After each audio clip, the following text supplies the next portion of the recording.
you to Alan for that introduction. And we also want to thank everyone who is involved in helping organizing this symposium.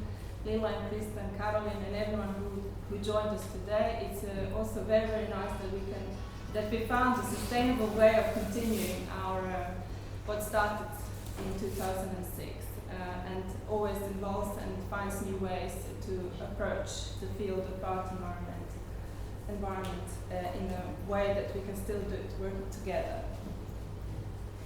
So what we want to give a little introduction about what we think that it might come out today. And for us, sustainability is a very adaptable term. We have seen it also from how it's a very flexible term which evolves from when it was first used, then how it was abused, and how it finds new ways of being applied to in different fields, let alone not just environmentalism, but art or financial markets or any other field. Green capitalism, it's perfect for green capitalism. So it's also, if you think how the sustainability was changed and what we addressed in the seminars, it's also shows this adaptability of the term. And in our opinion, it's similar to the contemporary art. The contemporary art also changes and follows things and responds to things. It's affected by things and affects things which happen in the real world. Sometimes some international issues, global issues, sometimes something very immediate, and always responds to a way. And perhaps because the way we had found the way to work here in this structure, organizing this symposium, it's always responding to some burning questions which we think it's necessary to address. And it was what to do with art and sustainability in the first place, and how to approach it. Should we exit the system? Should we be activists? Should we respond to the crisis? Already in 2009, we were responding to the new hard realities that is hitting the planet. And we discussed the problem of post-Fordism in contemporary art, the eco-critique and so on. And this time, we really think that this symposium is somehow not giving answer, but it's addressing the future of art and sustainability, because in our opinion, these movements which are springing up everywhere around the globe have potential to bridge art and sustainability once again. And we hope that some of these ideas will spring out today as well. And so we also wanted to give a little historical background to our discussion today. So we want to take us all the way back to 2009, just to maybe to compare and to think a little about what was going on then, because I think there are quite a lot of maybe similarities and also differences between the kind of historical moment of today and also of 2009, when it was the Copenhagen summit was on everybody's minds, and somehow it was a real focus for global politics, also for social movements, and perhaps also for contemporary art, maybe more than people here can necessarily remember right now, but actually at the time in that year there were a lot of major exhibitions organised by different venues, and in a way everything was coalescing around this desire to do something together about climate change, and a lot of artists also engaged in those issues of ecology. But when you think about these big institutions, these big exhibitions, looking back on them, it seems that they were, in a way, they were trying to cash in on the ideas of ecology and also jump on the bandwagon in a way. And kind of a tension emerged quite soon between what could be done in an exhibition, which is, in terms of content and theme, is dealing with ecology, but very often the galleries didn't really think that much about the sustainability of their own structures and museums, both in a kind of environmental way and also all kinds of other ways as well, and how they treated people and so on. And what it also affected the way, what kind of art it was exhibited and produced. And for example, just here we can see two Greenfords, the beautiful medusas, which talked about the fact that there are changes in the marine life because of the climate changes, and that there is this swamp of many medusas appearing because of the change of the temperature. And he pointed to that problem by making these glass medusas from Murano glass. So here he combines perfectly for green conscious collectors, objects that could be collected at the same time, ecological at the same time, perfect collectible items in a way. So this is what happened after this summit in a way, what the responses were about engagement of art and ecology on the wings of the Copenhagen summit, that there are some works which were on the street and some works which were in the gallery. And this is where it really crystallized. So in Copenhagen, around the summit, so you had all the politicians inside having their meetings, and outside the social movements. And one of the there was one quite big action by, well, not exactly run by, but the British artist John Gordon was involved in this bike block. And for example, he was originally invited to be part of the Rethink, the big exhibition in Copenhagen, contemporary art exhibition. And then because his work engaged directly with the political protesters and was actually a vehicle for protest in the streets, for disrupting the summit in a way and drawing attention to the issues, he was excluded, and his project was excluded from the show. So in a way it somehow showed the line in the sand of what actually could be done in a kind of institutional context, and confined within that context, and artists who actually want to go beyond and either criticize the institution or really deal with kind of real political issues, if you like. So this is what happened, and we think still has consequences of how art, or at least should have consequences of how the art would respond to the art and ecology from today's perspective. And when we think about art and ecology in general, sustainability and these ideas, for us it's very useful to always remember Guattari's Three Ecologies: the environmental aspect, the social aspect, and the mental register of ecology. And to think in how these terms are very interconnected, and one influence the other.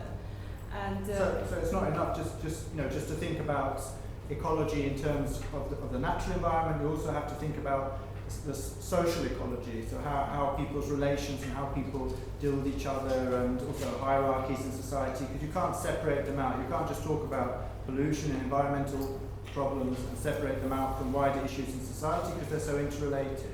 And it's also true for what he calls mental ecology. So he also sees kind of mental pollution as a very big problem, maybe the biggest problem in a kind of media-saturated society. So that's one issue. And there's also another aspect that he brings out, which seems particularly relevant to the concerns that we're addressing together today, and that is the idea of existential territories.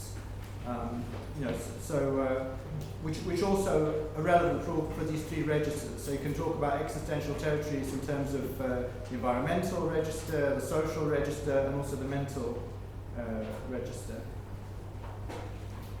And so especially when thinking about these so-called existential territories, how do they respond to different ecologies, this aspect of social ecology, of spontaneous social ecology which can happen in some cases, especially we think it's especially relevant in terms of today's protest movements, and in ideas to create some kind of solidarity. And maybe that's what's happening on Tahrir Square in Occupy Wall Street. I don't know. You can tell us as well. Like it's some kind of spontaneous social ecology happening there. Some new kind of existential territories being created or reconstituted, as he says.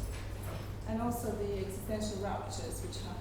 So he also has this idea of an existential rupture, which is maybe like dramatic events that happen in the life of an individual or a society, and from that moment of rupture, he suggests people can perhaps go to art and look to art as either a refuge or as an antidote, kind of solution to problems in that sense.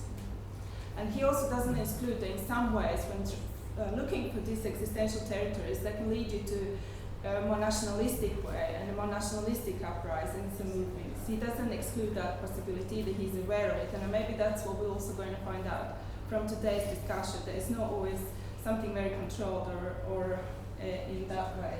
But the idea of art responding to it, being affected or affecting it, is something that we're also interested in. And we also want to bring the historic perspective, go a bit further down and think how these existential territories maybe existed in the past, so which were maybe examples, and also about this region. So also, I mean,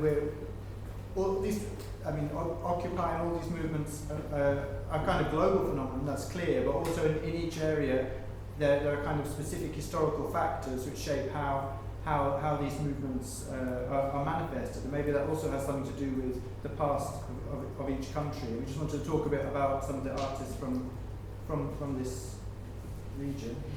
So, but first we want to say that these ideas of bringing together ecology movements, social movements, artistic responses, they for the first time they crystallized around 68.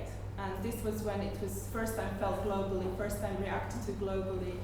And it is also something that Guattari talks about and says that when he talks about socialist countries, he calls them purely capitalist ones. And maybe today we can think about in another way. Maybe we can talk about the neoliberal system and the social system that is today here, that we actually have the mechanisms of the actually existing socialist countries in the reverse way, in the amount of control, and all the things that are upon the individuals today. And we want to look back in these examples where the artists who were working in such a dominant, almost totalitarian system found their existential territories on the margins of society, in different ways reacted to this kind of oppressive system which were around them, and found their liberated zones. And such one very famous liberated zone happened in Hungary post-68 in the early 70s,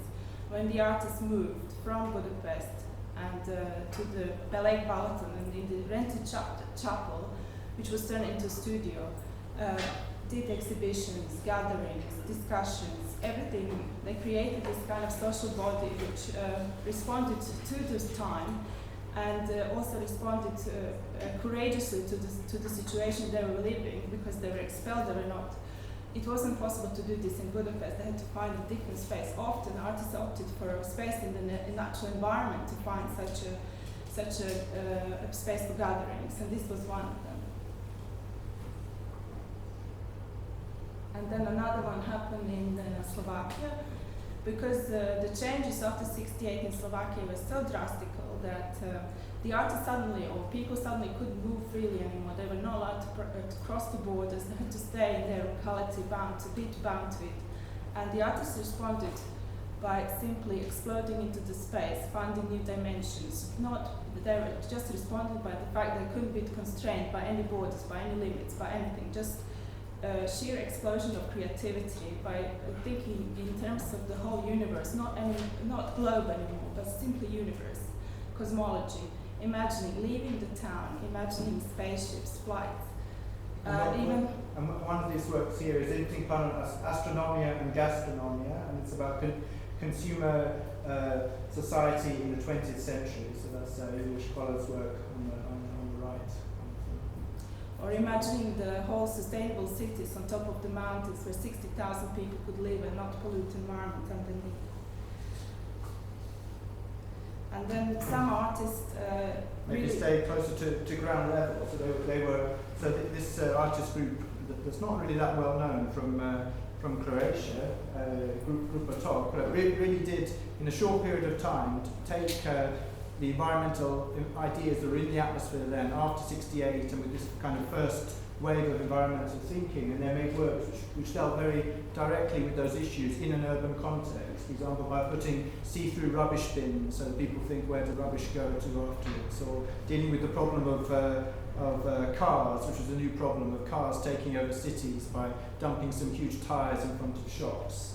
And interesting also this, you see this demonstration they organised. So that period, 72, was just after the Croatian Spring, which was a kind of nationalist movement in Croatia for Croatian rights and independence within Yugoslavia. And so there were a lot of demonstrations going on the year before in favour of the Croatian Spring, against it, with people with political placards. And they wanted to use here art, or abstract art, to purify the political atmosphere, also against this kind of political pollution. So there are a lot of aspects of this search for existential territories also in their work. And there are also artists who simply decided to leave the art world, even if they were exhibiting in the Museum of Modern Art in 71 or in any other leading gallery in the world, being really part of the new movement and participating equally in the movement. Such was the case of the Slovenian group OHO. They just decided that that's not what they want to do. They just want to withdraw and find their own lifestyles in the rural commune. And led by their counterculture, by hippie culture, by all the things they wanted to, and being also inspired by this commune in Scotland, a religious commune, Finhorn, which they visited. They decided simply to move to the countryside, found their own commune, live on the land, and farm the land with the things they did themselves, produce the food they ate, have no electricity, have no money, have no any kind of radio, TV, news, anything, just be cut off and live the lives as they wanted. And that was also a possible experiment. It's possible to, some of them are still there in the same place. Some of them left after a few months because they felt they really need to go to India.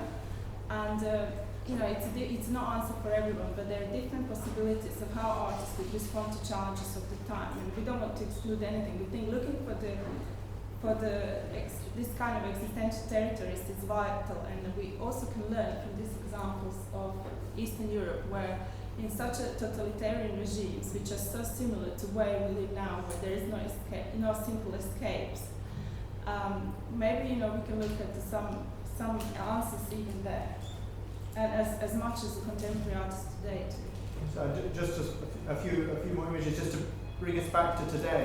So thinking about a lot of these streams, also say an interest in India carries on here. So Janek Simon's work, the Polish mission in Oroville. So this is a kind of alternative city set up in India by Europeans after 68, or in fact in 68, and he's revisited it. He's brought some Polish artists there for a residency, and he says they're all very kind of depressive and pessimistic and humorous, and he wonders how their kind of attitude would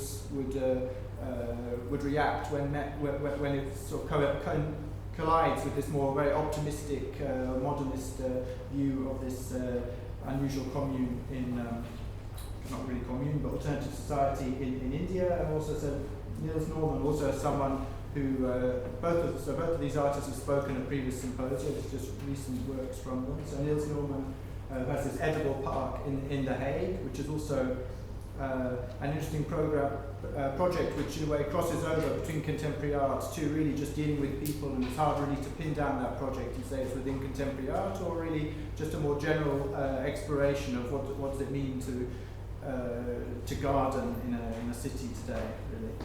And I think these also we've got a couple of images from Gabriela Choso, who will be joining us we're speaking on the panel later this afternoon, just to give this feeling of maybe these two different threads or streams that we want to get you thinking about today. So, on the one hand, art projects and approaches that challenge hierarchies in society and challenge these structures which are very unsustainable from an ecological point of view, and also other projects on the other side that maybe that search for liberated zones or existential territories on the margins of society or somewhere today. So these two different streams, and some projects maybe which combine them both. So we'll stop talking now and get on with the rest of the papers. We're really looking forward to hearing your contributions.